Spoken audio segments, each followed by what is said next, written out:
जालना नांदेड समृद्धी महामार्ग आहे। शेतकऱ्यांच्या जमिनी ह्या कवडीमोल गावांना संबंधित केल्या। खरंच हा प्रकल्प जर समाजाच्या, राष्ट्राच्या, महाराष्ट्राच्या विकासामध्ये भर घालणारा असता तर एवढा विरोध झाला नसता। ही साधी सरळ बाब आहे आणि नेमक्या त्याच बागायती क्षेत्रातून हा शक्तीपीठ महामार्ग जातोय।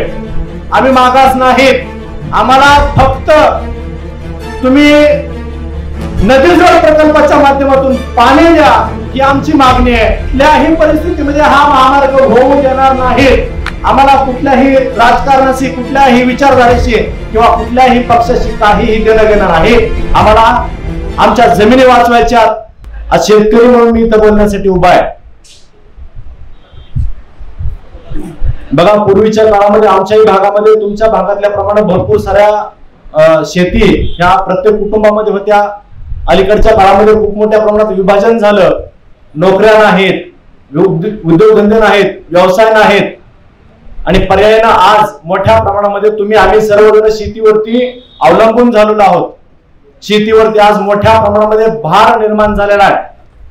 पण राज्यकर्त्यांच्या माध्यमातून शेती हा विषय थोडासा मागे टाकण्याचा प्रयत्न केला गेलाय आणि आज अशी परिस्थिती निर्माण झालेली आहे। या प्रकल्पाच्या, त्या प्रकल्पाच्या नावाखाली तुमच्या आमच्या शेत्या या सक्तीनं लुबाडल्या जात आहेत। हा आपला मोठा आक्षेप आहे। आसमानी आणि सुलतानी संकटाला सामोरं जात तुम्ही आम्ही शेती करतोय, त्यातच आज तुमच्या आमची शेती पूर्णपणे जाते आहे। हे सगळ्यात मोठं दुःख आहे। बघा, जून 2024 ला सर्वत्र हा महामार्ग जाणार, याची कन्सेप्ट काय? ड्रोन फिरायला लागले, विकास होणार विकास होणार, गाजावाजा झाला।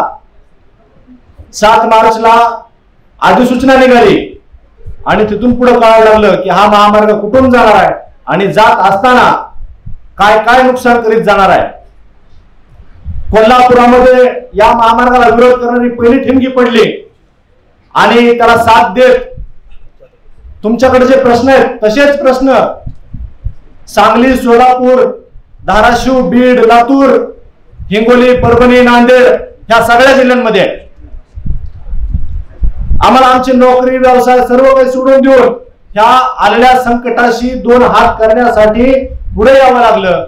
आम्ही शेतकऱ्यांची पोरं, आम्हाला राजकीय वारसा नाही, आम्हाला कुठला मोठा सामाजिक वारसा नाही, आम्ही कुठल्या जमीनदाराच्या कुटुंबातून येत नाही, आम्ही सामान्य अल्पभूधारक शेतकऱ्याच्या कुटुंबातून येतो। आम्हाला आमची शेती वाचवायची आहे आणि ती का वाचवायची आहे की हा प्रकल्प अनावश्यक असल्या कारणानं हा तुमच्या आमच्यावरती लादला जातोय।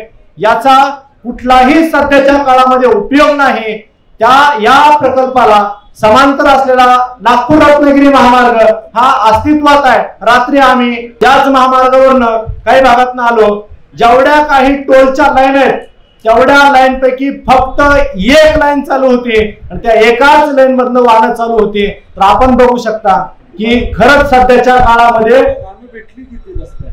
वाहनं दुर्मिळ भेटली। आम्ही 4 चाकी गाडीत आलो, रिक्षावाल्यानं आम्हाला थांबवलं, त्याला काही अडचण आहे का असं वाटलं, पण त्याच्यापासूनच धोका आहे अशी आमची समज झाली। एवढा निर्मनुष्य रस्ता आहे। ही रात्रीची परिस्थिती आहे। आम्ही इथं 5:30 वाजता पोहोचलो कोल्हापूरमध्ये। सांगायचं तात्पर्य एवढंच आहे, 86,000 कोटी रुपये फक्त आज हा 86चा आकडा आहे। 1 लाख कोटी रुपयाच्या पुढे कधी जाईल सांगता येत नाही। त्याचं जिथं जागतं उदाहरण जालना नांदेड समृद्धी महामार्ग आहे। शेतकऱ्यांच्या जमिनी ह्या कवडीमोल गावांना तिथं संपादित केल्या आणि 36% टेंडर वाढवून कंत्राटदारांना दिली गेली। त्याच्यामध्ये आमच्या जालना नांदेडमध्ये बाधित झालेले काही शेतकरी आहेत जे शक्तीपीठामध्ये सुद्धा बाधित होत आहेत। तिथं शेतकऱ्यांच्या जमिनी सक्तीच्या भूसंपादनाच्या नावाखाली शेतकऱ्याला कुठलाही अधिकार न देता त्या संपादित केल्या। हा खूप मोठा अन्याय आहे। तसाच अन्याय शक्तीपीठामध्ये होणार, तुमच्या आमच्यावरती होणार। तुमच्या आमच्या मानगुटीवरती पाय देऊन ही लोक तुमच्या आमची जमीन ताकदीनं, सक्तीनं, साम दाम दंड भेद नीती जे जे काही वापरता येईल ते सर्व काही वापरून त्या आपल्या जमिनी काढून घेणार आहेत। ही भीती निर्माण झाली आणि आम्ही तुमच्या मागोमाग तुमच्या सोबत या लढ्यामध्ये आम्ही उतरलो आणि हा लढा सगळ्या जिल्ह्यांमध्ये उभा केला। बघा, खरंच हा प्रकल्प जर समाजाच्या, राष्ट्राच्या, महाराष्ट्राच्या विकासामध्ये भर घालणारा असता तर एवढा विरोध झाला नसता। ही साधी सरळ बाब आहे।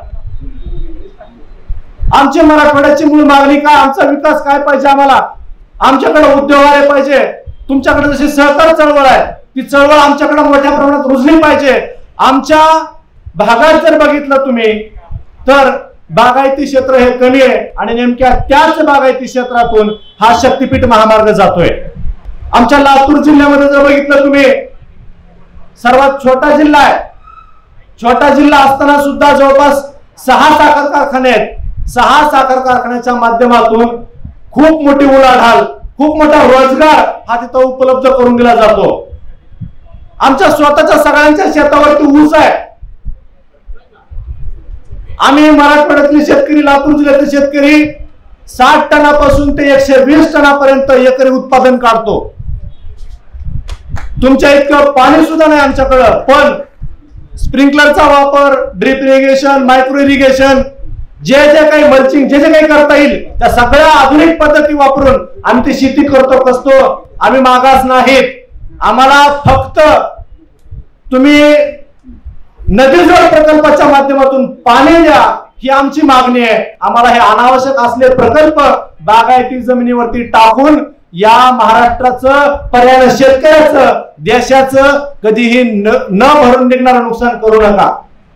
तुम्ही आम्ही शेतकरी आहे, एक झाडाचं रोपटं लावणं आणि त्याला लहानाचं मोठं करणं आणि ते मोठं झाल्याच्या नंतर कुणीतरी तिसऱ्या माणसाने येऊन तोडणं, त्याला आपण उन्हाळ्यामध्ये, पावसाळ्यामध्ये त्याचं संरक्षण केलंय, पाणी घातलंय, त्याला आपण जतन केलंय आणि दुसरा कोणीतरी येऊन तोडतोय, किती मोठा दुःख होत आहे। दुसरी या मंचावरती अजून एक गोष्ट सर्वांच्या लक्षात आणून द्यायची आहे। 2003 पासून एक भूसंपादना बाबतीमध्ये सर्वात मोठी ओरड निर्माण झाली। ती ओरड काय होती तर भूसंपादन कायदे हे शेतकऱ्यांवरती अन्याय करणारे। 1894चा जो भूसंपादनाचा कायदा होता आणि मध्ये मध्ये जे काही पुनर्वसनाचे, पुनर्स्थापनेचे, शेतकऱ्याच्या हिताचे काही नियम आणले, ते नियम एकत्रित करून, विचारमंथन करून तत्कालीन सरकारनं the right to fair compensation, transparency in land acquisition, rehabilitation, resettlement act 2013 हा कायदा आणला आणि तो कायदा आणला त्याप्रमाणे थोडे दिवस भूसंपादन केलं। त्यानंतर एक समृद्धी महामार्गाचं भूसंपादन झालं आणि अलीकडच्या काळामध्ये तो कायदा शेतकऱ्याच्या हिताच्या सर्व गोष्टी पूर्ण ह्याने गुंडाळून टाकल्या आणि सक्तीचं भूसंपादन तुमच्या आमच्यावरती लादलं। ही सर्वात मोठी अन्यायकारक बाब आहे। आमचा ह्या शक्तीपीठ महामार्गाला पूर्णपणे आणि कडाडून विरोध आहे। मराठवाड्यामध्ये सगळ्यात मोठा विरोध आहे हे दाखवून देण्यासाठी आम्ही मराठवाड्यातले सर्व प्रतिनिधी आलेला आहोत।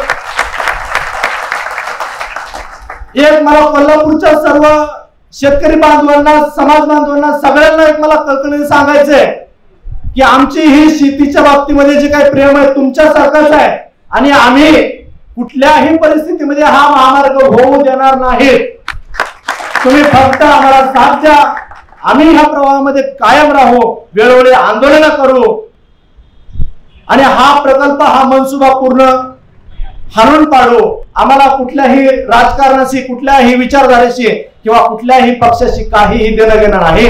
आम्हाला आमच्या जमिनी वाचवायच्या, टॅक्स मधून आणला पैसा, शासनाची, सरकारची, तुमची, आमची जी प्रॉपर्टी ती वाचवायची आहे आणि आपल्या देशाला एक चांगली दिशा, चांगला विचार देण्याचा प्रयत्न करायचा आहे।